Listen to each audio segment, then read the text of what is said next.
स्वामी समर्थ मित्रांनो, आज आपण बोलणार आहोत एका अशा महिन्याबद्दल ज्यामध्ये देवत्व जागं होतं, भक्तीची तीव्रता वाढते आणि स्वामी समर्थ स्वतः सांगतात, श्रावण म्हणजे संयम आणि साधना. चला तर मग जाणून घेऊया स्वामी समर्थांचा श्रावण महिन्याबद्दलचा दृष्टिकोन. श्रावण महिना हा केवळ रुटीन व्रत, उपवास यासाठी नाही. स्वामी समर्थांच्या दृष्टीने श्रावण म्हणजे मन आणि इंद्रियांची तपस्या. स्वामी म्हणतात, या महिन्यात केवळ उपवास नको, तर मनाचा उपवास गरजेचा आहे.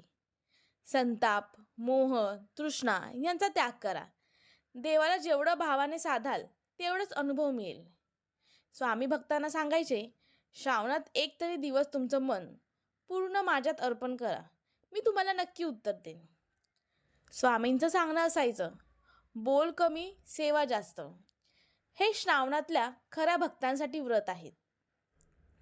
अनेक भक्तांनी अनुभव घेतलेत की श्रावण महिन्यात केलेली साधना, जप, स्वामींचं नामस्मरण कधी कधी एका क्षणात आयुष्य बदलून टाकतं. श्रावण म्हणजेच स्वतःकडे बघण्याचा दृष्टिकोन आणि शुद्ध होण्याचा महिना. म्हणूनच मित्रांनो, श्रावणात फक्त भोलेनाथाची पूजा नाही, तर आपल्या अंतरात्म्याचीही पूजा करा. स्वामी समर्थ म्हणतात, जो माझ्या नामाने श्रावणात मन लावून बसतो, मी त्याच्या जीवनात नक्की उतरतो.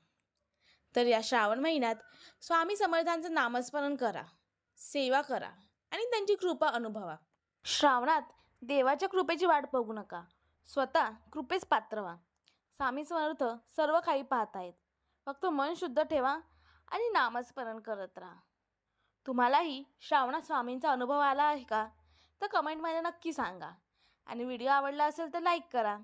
आणि असेच भक्तिपूर्व व्हिडिओ पाहण्यासाठी या चॅनलला सबस्क्राईब करायला विसरू नका. भेटूयात पुढच्या व्हिडिओमध्ये एका नवीन सत्य प्रचितीसह.